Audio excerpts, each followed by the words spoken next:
Well, welcome everybody to another great Wunderkind webinar. I am Tim Glomb, VP of Content, Digital, and AI here at Wunderkind. I am joined today by a good friend, Mohan Gulati, who is at thinkrr.ai.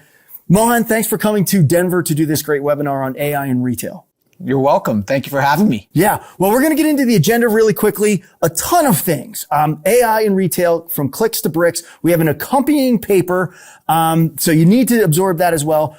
Before we get into it though, Mohan, what's your experience? Where were you and where are you today in the state of AI? Yeah. So 20 plus years experience in digital transformation, mega brands, mega enterprises, most recently Fortune 100 companies last few years. And, doing product discovery all the way into digital transformation and then getting into now what's AI road mapping.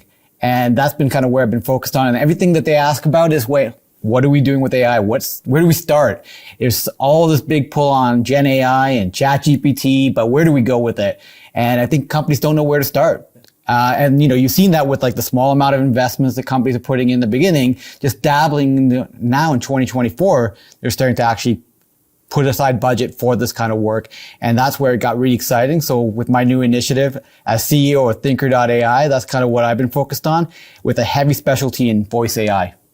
Great stuff. And Mohan is a great resource. We're going to have his contact information in case you need some consulting or second opinion. It's worth stating, you consulted Wunderkind at the tail end of 2023 as we looked at our roadmap for operational efficiencies using AI. So that's why you're here. You're a trusted resource. It was great. That work was awesome. So we appreciate that. Thank you. Why don't we dig into the agenda here?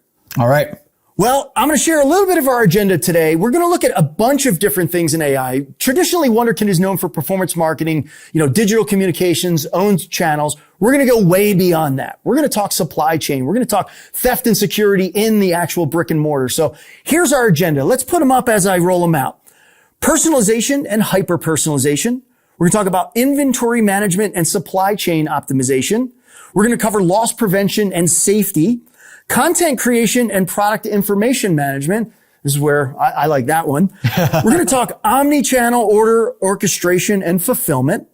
We're going to talk about store optimization, AI integration in commerce platforms and online marketplaces. Our last topic, we're going to spend a little bit of time just having a conversation, you and I, around emerging trends. So what do you say? Well, let's just dig in. I'm game. Let's go for it. Okay, great. Well, let's start at the top by proving that AI is actually being adopted, right? You've done some good work in the paper that accompanies this webinar.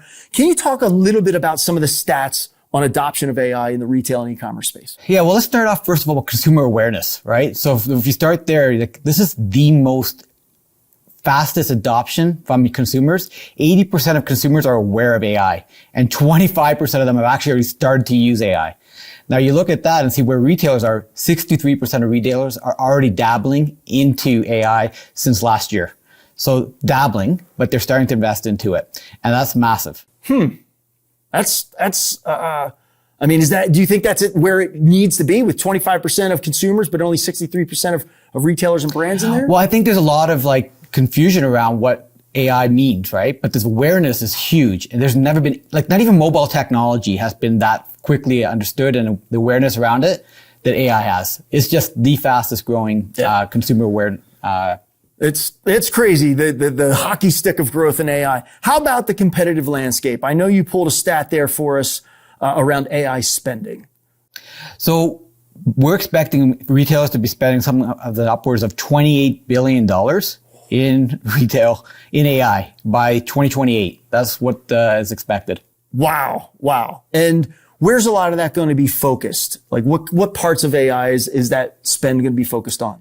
Well, a lot of it's going to be focused actually on the back end rather than the front end, where there's a lot of investment in inventory management, in investing in the infrastructure, but those costs will also come down with time as well. We're expecting year over year 50% cost reduction in AI, spend. So wow. Yeah. You pulled a Gartner stat here I want to put up. All right.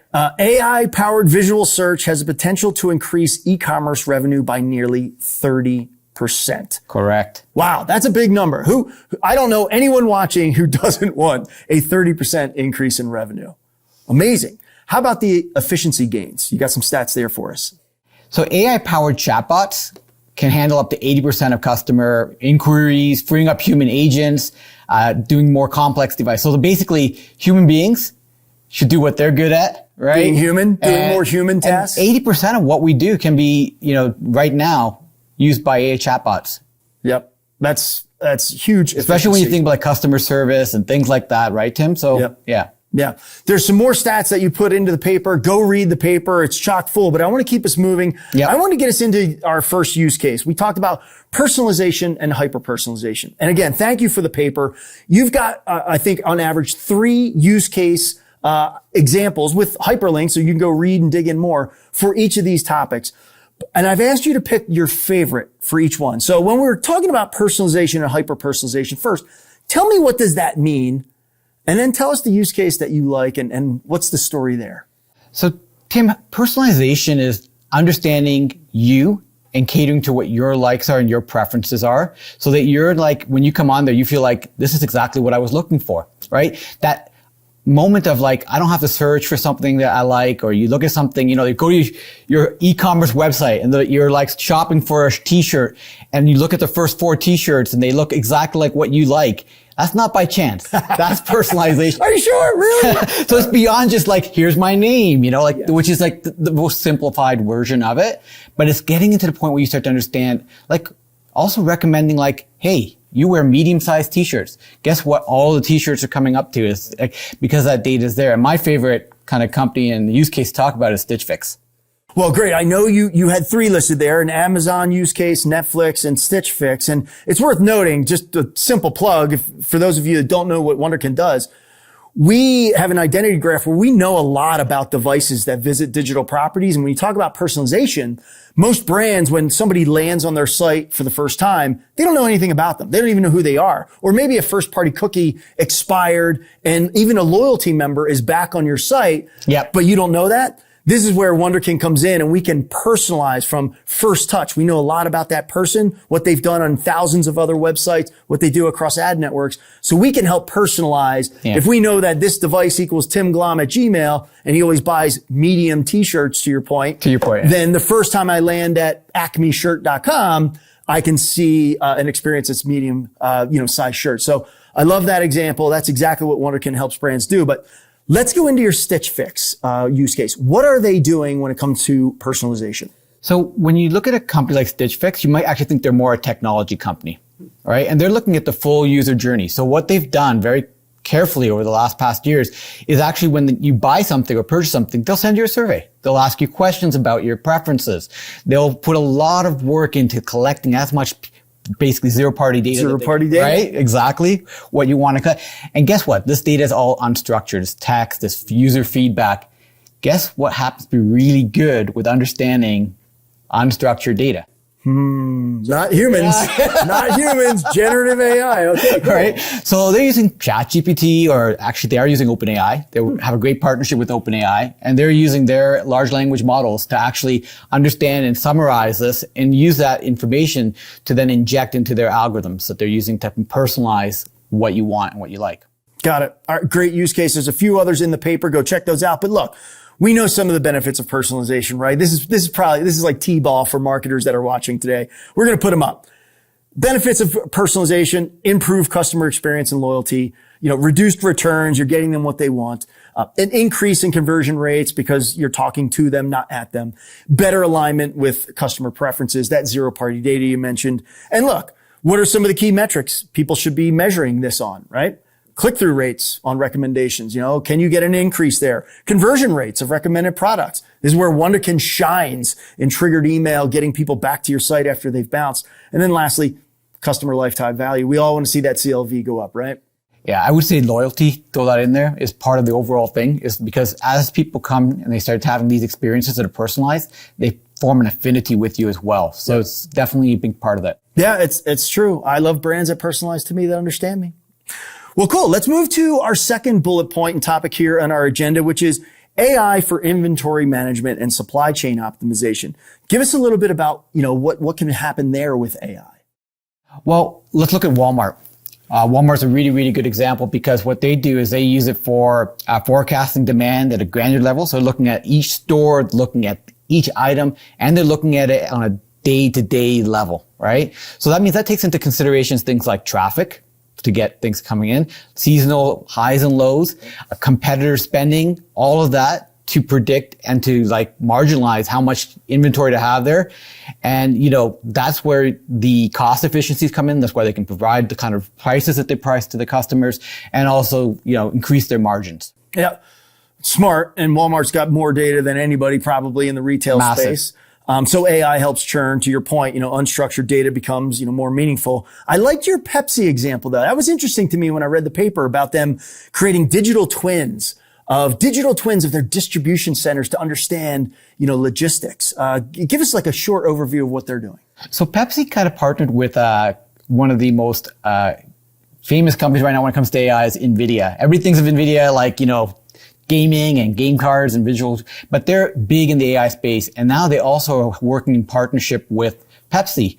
And what they did is they have a framework, a platform called Omniverse, which is like the metaverse, where you can go in there and make a digital twin of your store and simulate, what the layout of that store would be. If I optimize this layout, how will that affect, inventory? How will that affect traffic in the store? All of those. And Pepsi has adopted that and done that and seen massive improvements. That's a really smart investment. And, clearly on the back end, as your paper states, they increase their throughput. They're reducing costs and improved efficiency, being able to do this in a digital world, almost like a game of Tetris, I guess, with AI of how to move things through. Tell us some of the benefits. Let's list some of the benefits here of, optimizing your inventory management with AI. So start off the, improved inventory control, greater efficiency and lower cost to serve, better alignment between customer demand and inventory. And then lastly, enhanced supply chain resiliency. Really important. Yep. Being able to be nimble when you need to. Got it. Being nimble, but also making sure that you have those pipelines in place because you can predict what you need and have those deals in place for that, right? So you can in November, I'm going to need this and I've got the right partners to help me with that. Yeah. Even using, like, I know they're using things like weather data to watch, people who have frizzy and curly hair, when humidity goes up, they can move that, special shampoo to the right stores where the storm's going to hit. It's interesting stuff. What are some of the key metrics a brand might think about measuring if they were to adopt a strategy in this department? You want to look at how long something's sitting on the shelf. So inventory turnover rate, the out of stock rate. You don't want a consumer coming in there and not finding what they're looking for. It's the most disappointing thing, and customers hate that because they go to the next store. You want to look at the order fill rate and then your supply chain costs as well. Yeah. Cool. Love it. This next section on AI for loss prevention and security is really interesting to me. I don't know about you. I scroll through Instagram and I see all these, videos in San Francisco and these troubled, cities where theft is just at an all-time high. In fact, I saw a sign on Instagram posted by the city in San Francisco that said, basically, remember, don't steal anything over $950 or you're going to jail. We're a world we live in, but let's talk about this. How is AI changing how loss prevention and security is being rolled out into brick and mortar? So in the paper, I talk about 2 to 3 different types of companies that do this, but I want to focus on StopLift. And StopLift uses AI vision and past customer data with real-time video feeds that you analyze what's happening in the store. So it'll look at like body language, like how you're standing, to kind of alert people that maybe there's some suspicious activity going. You can use RFID data to understand if something was like taken from the shelf but not actually checked out and processed. And this is happening in real time. Now, there's a whole load of issues that come along with this, of course, right? Privacy. Yeah. But the value of this is like really big for, preventing a lot of loss prevention, basically reducing your cost because people are stealing goods from your store. It's, it is a huge issue. I mean, we're watching the giant chains who you would think, be able to absorb some of these losses, but Target, Walmart closing stores because of loss. It's an immense problem. And I really liked, I don't know how you say it. Is it Vakai? Vakai, yeah. Vakai. I like that example. Go check that out. There's a cool link in the paper as well where they're analyzing video footage in real time. So I could imagine, you only have 1 or 2 security personnel in your brick and mortar store, depending on your square footage. But imagine an AI machine watching video footage and watching somebody stuff something in their shirt or coat pocket, and that's sending an in-ear message to a security person to get to that department and investigate. that would be incredibly helpful, right? Because and the thing is, it's happening in real time. Real time. That's right? the key. So it zeroes in. I've seen this, like the video footage zooms right into them, recognizes their face, like facial recognition is part of it as well. Of course, that's all, again, legal issues there, but yeah, it's absolutely great technology and it's getting better. It's not even using the latest large language models. So now with these great improvements, it's going to get only better and more improved. Well, if you have an issue in your brick and mortar, that's something you should definitely be exploring. If you're not, let's list out the key benefits. I think these are pretty obvious. If you had a technology like this, clearly a reduction in cost linked to the financial losses, increased operational efficiency. Again, you could get the right security people, or maybe you need less security people, and improved customer and employee experience. That is a big one. That is not worth discounting. When I walk into certain establishments here in Denver, I'm sorry to say Denver is not what it used to be 20 years ago. I'm not going to pontificate there, but when I walk in and I see security guards at the front door, that creates a little bit of unease. So if they could put that security person in another place at a low trafficked area in that store, I'd feel more welcome. My experience from the first foot across the threshold would be great. But also knowing, there is security there, right? And they're going to take the actions they need to when they need to. Tim, you and I have both been in the store and had that security guard kind of like watch you and follow, and you feel like, hey, like, dude, get out of my way. Yeah. Right? Like, leave me alone. Well, fair. You've got cameras doing that for you and the stores don't need to worry. And it's not like you have to look at in the back in the 7-Eleven days where you had 4 or 5 screens. And this is very different experience. Yeah. This is AI working for you, telling you and alerting you, hey, guy in aisle A, there might be suspicious activity. Please examine that. Then you can send your security guard over there to actually do the work for you. Love it. Well, let's close this out with the key metrics you want to measure if you are going to implement this AI-driven strategy for security. Shrinkage rate, obviously, percentages, inventory of loss to theft, et cetera. Fraud detection rate. Are you actually increasing your ability to detect fraud? And then false positive rate. What are legitimate transactions versus fraud? And we see this at the grocery store, right? The self-checkouts. You're now an employee at your grocery store. You have to bag your own things. You have to check them out. And of course, you put something on there you shouldn't have. It's measuring the weight. And all of a sudden, you get the video pop up that says, you put an item in without paying for it. It's like, come on. So I get that. False positive rate's a big thing for consumers. Great. Awesome stuff. Let's move on.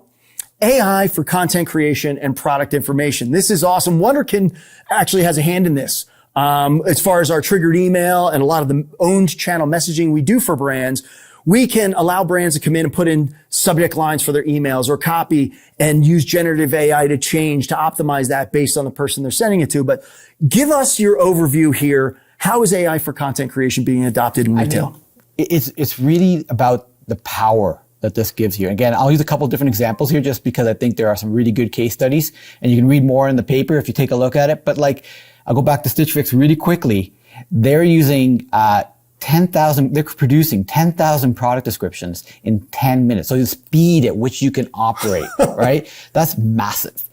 The other place that's really important is like Alibaba. And what they've done is they've created their own models for multi-language translation of product descriptions. But these are not just throwing it into any kind of, they've nuanced it and trained these models to understand how to sell their products to their customers. Again, using personalization, but enhancing the product description with the language that the customer's coming in, which is really important for conversion. Yeah. And it's interesting how the platforms you would use today, you have a Shopify example in there, which you should see in the paper. Yeah. You don't have to go and get another tool to now integrate into your stack sometimes. So Shopify has their, I think you called it out, the Shopify Magic. So now all of a sudden, right in the platform that you're already sending your things, you're building your website, maybe triggering emails.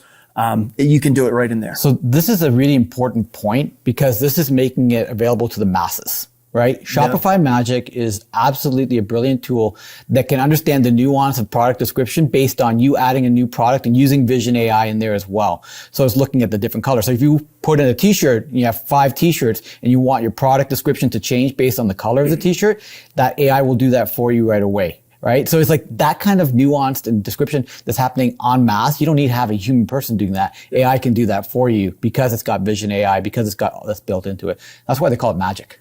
I guess it is magic. And look, it's important to say that. I mean, a lot of people viewing are probably at larger brands. You know, they've got marketing teams, they've got tools, but even the smaller companies that are empowered by Shopify, like if you have Shopify for your website and your carts, and then you have Klaviyo for maybe your email, a company like Modal. I'm wearing this cool little thing. They're from Colorado. I saw them about a month ago. I learned about them. It's 4 guys running an entire company, and they're able to change descriptions of what this thing is. I don't know what you'd call this, but it does a lot of different things. It holds 70 pounds.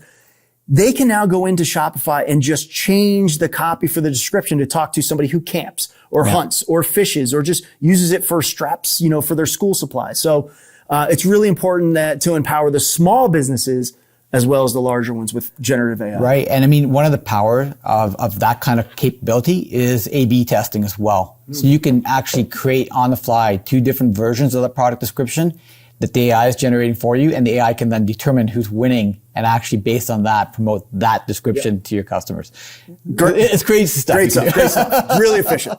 Okay. Well, look, let's round out. What are the benefits of, you know, using content creation and generative AI for content creation? We've got a bunch here. Obviously, better conversion rates and reduced returns, increased visibility of product offerings, improved customer experience, and enhanced search engine optimization, which is a big one, especially if you're a small company trying to cut through the clutter and get your products up there.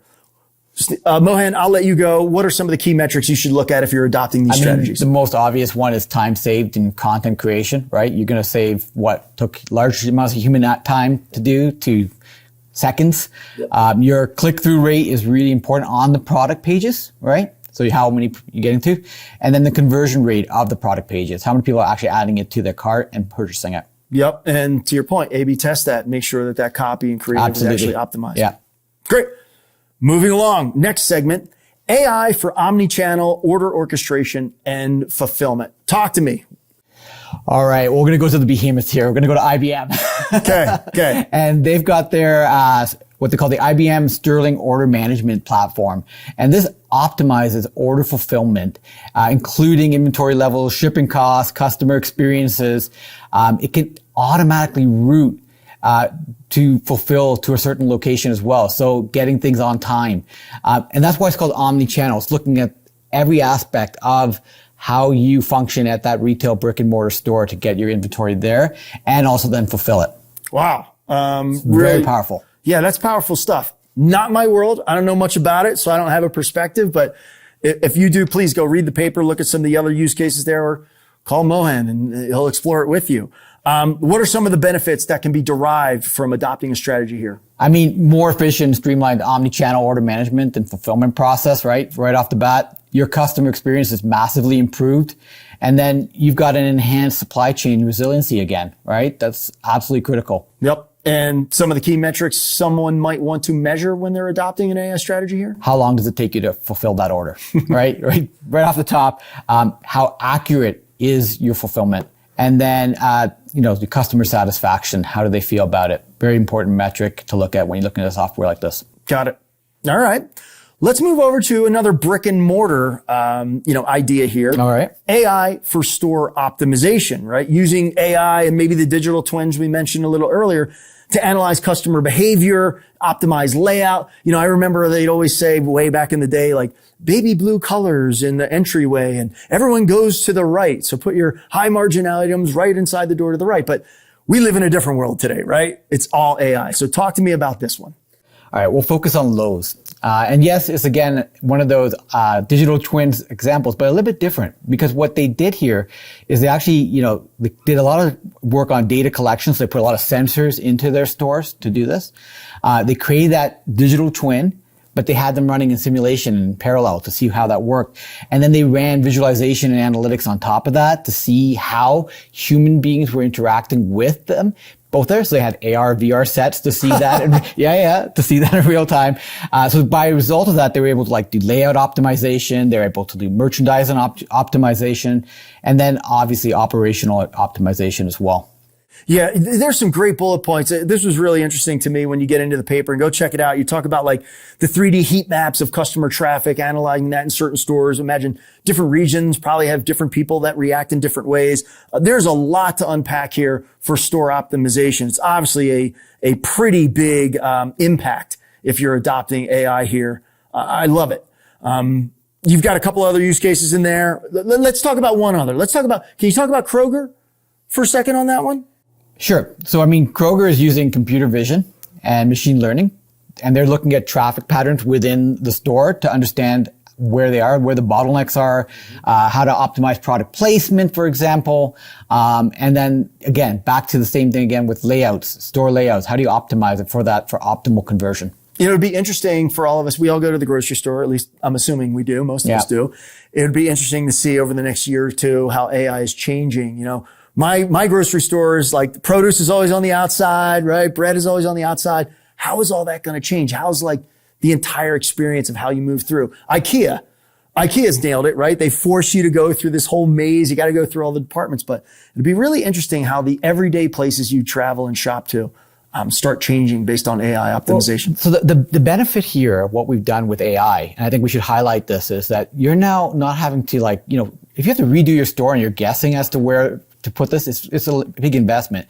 But if you can do that simulation digitally with a digital twin and see the impact of it and have a real good data model to simulate that, that's massive for these stores. And then you can make those changes across all your stores, right? To know that, first walk people through the bakery section because you want to buy more bread and bakery goods when you walk in there. And then the next thing should be X, Y, Z, right? So that kind of experimentation you can do now with Gen AI. And that's why you need like NVIDIA, which is known for its like power graphics design, right? 3D, heat mapping, VR, everything. All of that stuff. It's like you would not have immediately jumped to that, but then you start understanding why, it makes perfect sense. It does make perfect sense for them to partner. And look, who knows? In 5 years, there may not be grocery stores. It may be all 100% delivery. Okay, well, save that for the end. Save that for all right, cool. Fair enough. Let's round this out. What are some benefits if you're adopting store optimization with AI here? Obviously, better customer shopping experience. It's optimized for them. Increased revenue because you're putting the right things in front of the people, and optimized merchandising. You probably also can make some money if you're a retailer by other brands saying, hey, we know this is a hot spot on the shelf. You want to buy your way into that? You want to do some co-op marketing? So really, really interesting. All right, moving along. AI for commerce platforms and online marketplaces. Integrating into these, it impacts a ton of different things. Which use case do you want to pick and talk about here? I'd like to talk about eBay. Oh, all right. Been around forever. I kind of think of it as an old school, like peer-to-peer, but talk to me. All right. So one of the things that doesn't jump out at you immediately is like counterfeit products, right? Like detecting counterfeit products and fraudulent listings. Because on eBay, you can come and put products out there, but you can use AI to detect listings that are actually fraudulent. And this helps with customer satisfaction because you can trust that the good you're buying is actually going to be received, right? Yeah. Big deal for customer experience. Big deal. I found that super interesting because recently I just purchased a whole bunch of shirts that came from China, but they never came. That's a whole nother issue, right? But again, the thing is that AI can automatically detect this and then prevent them from even being listed on your site, building better trust, building a better customer experience, making everything seem seamless. And then again, what's going to happen is people are going to come to your site more often and buy goods, right? Because they know that that offer is actually real. Yeah. And look, even if you're a retailer, that's important because you're going to have returns, you're going to have headaches, you're going to have this and that. But as a brand, that's great because now if you're working with a marketplace and they adopt this, counterfeit AI technology, they're going to surface your authentic goods first and foremost. They're going to kind of squash these other players that are counterfeiting. I can make all kinds of analogies back to my music management days of bootleggers outside the AC/DC concerts selling the cheap, t-shirts for $5, but I won't go there. There's so much to this, and this is using data again, going back to zero-party data. This is looking at the full, where else have they listed? What else have they done? And knowing that, they listed on this site, now they're listing on yours. As an e-commerce platform, being able to understand that immediately and use that data is massive. Yeah, you're right. Massive, massive opportunities there. Okay, cool. Well, look, that covers kind of the agenda points and the topics we were talking about. However, we wanted to save some time to talk about emerging trends, right? Things that aren't necessarily fully adopted yet, but they're definitely coming. Mohan, you are on the, I'd say, even bleeding edge of AI, right? So you know what's going on. You talk to a lot of people here.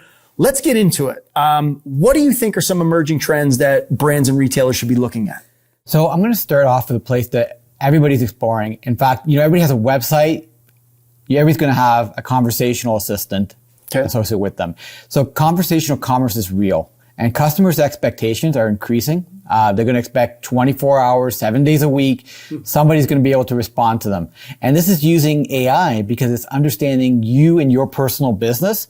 So this is no longer like, hey, step-by-step rule-based conversations that used to happen. This is true context-aware, knowledge-based, being able to respond in real time. And this is going to help with improved sales. It's going to improve with customer satisfaction, what's happening with my order, is it going to be here in time for Christmas Eve? Questions that you want, where is it, can you tell me where it's tracking? All of those kind of experience through conversation is going to happen. And it's going to happen through the mediums that you're used to working with today. So if you look at Levi's, they're using Facebook Messenger as the channel through which to communicate to their clients, right? So the conversation is going to happen where the client actually is. And it's going to become omni-channel. It's going to become social. It's going to become your website. It's going to become every possible aspect using that conversational intelligence. Yeah, well, look, we've already been trained as consumers on these voice-activated devices, right? Like Alexa for Amazon, and Google has their home device. So it's really interesting to be able, and to your point, sometimes I buy at midnight in bed, after I watched an episode of Seinfeld. So always on, conversational, suggesting the right thing and buying. Cool. I love it. There's some great research and other resources that you should check out in the paper in this section. Go dig in. But I want to move into something that you think is huge. And thinkrr.ai is really, is taking this on in a big way, which is voice assistants. Talk to me about what's happening in the voice assistant world. So let's take that AI chatbot conversational assistant and now add voice on top of it. You can start to imagine multitudes of different types of use cases. And this goes to the in-store experience as well. So a good example is Sephora. They did an example in Singapore where they ran for 1 year a test case. You go and line up and you go into one of the Sephora stores, and the makeup artists and specialists that are there to help you with your goods and help you understand what's good for you, they're super busy. But if you can use voice and vision within that in-store experience, which is what Sephora did, they thought a 30% increase in revenue every month within 1 year. So talk to me. What is a customer actually interfacing with? Is it a screen? It's a Kisik. Yeah. You come in there, you show the good, you start talking to it, and it understands, and it speaks back to you. So it's like an intelligent counterpart, you're basically not waiting anymore for talking to a real human being. You're talking to and getting your answers, and you can even ask questions that you may be embarrassed to ask. That's a good point. So now, talking to a machine is not asking that embarrassing question. That's interesting. At Wunderkind, on our homepage and throughout our website, we have a AI-based chatbot. It's not voice activated, but you can do the same. And it's worked tremendous for us at trade shows. Because again, you have limited staff at a trade show booth. Somebody comes by, they want to talk. You're busy. You don't have enough people. They can go to our AI chatbot. But this is great.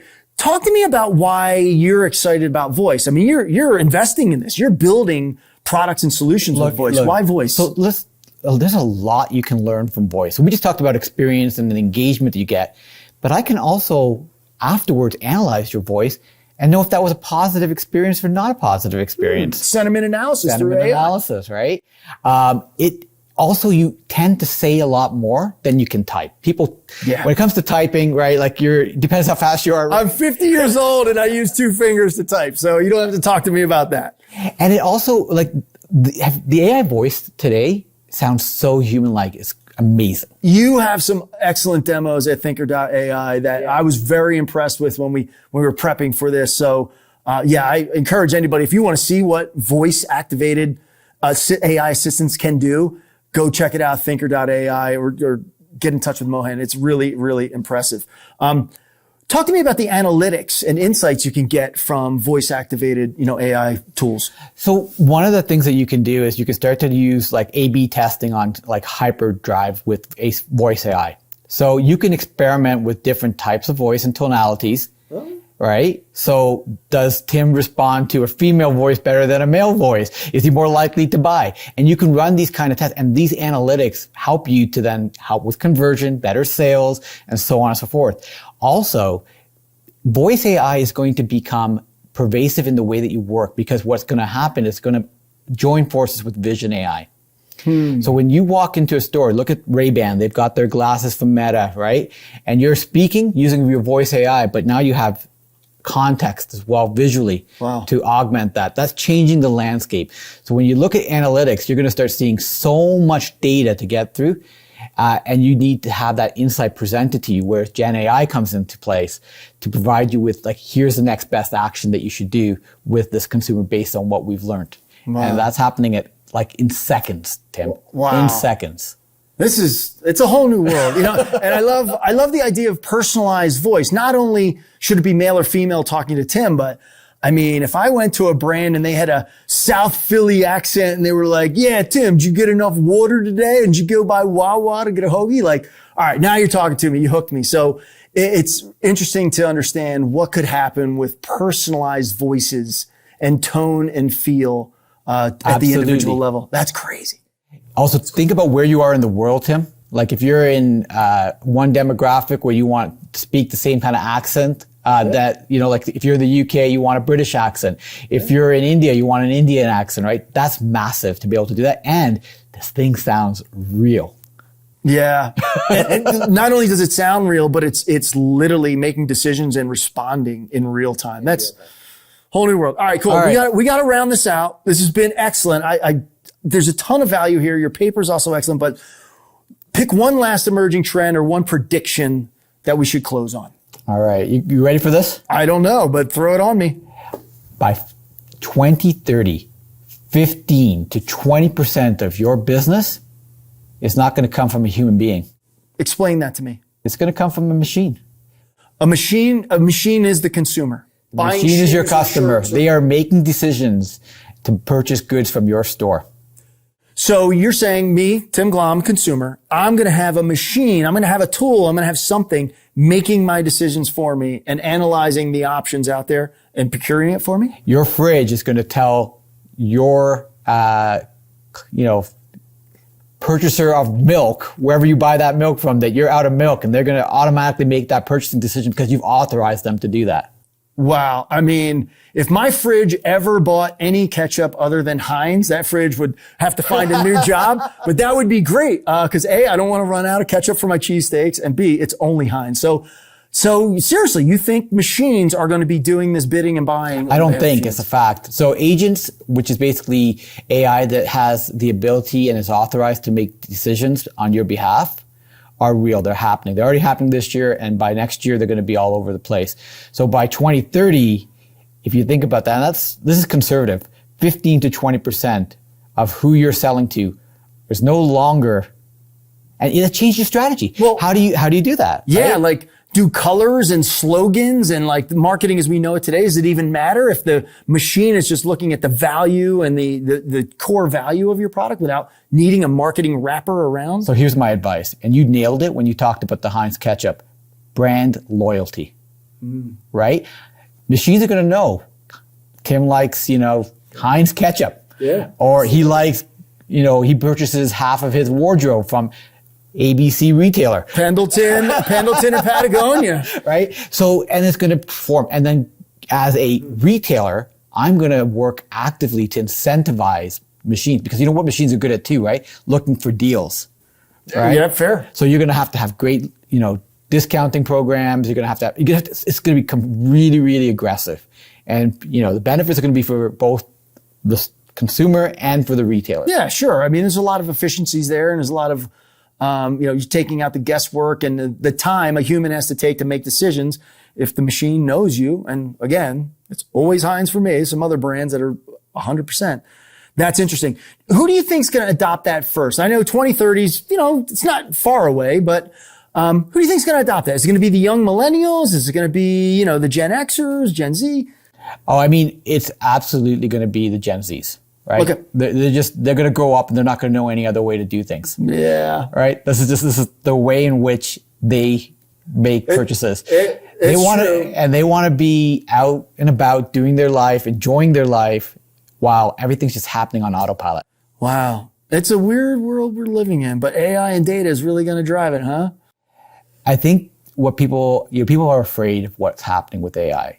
I think rather than being afraid of what's going to happen with AI is to embrace it. It is the most, the change that we saw in the last 100 years, that same change is going to happen in 10 years. That's what we're talking about.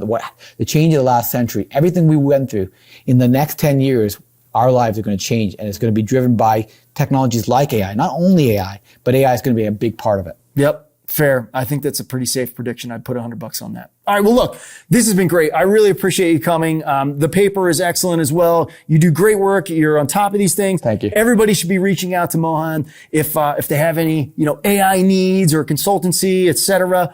We want to thank you for watching, and remember, download the paper, share it with your colleagues in your organization.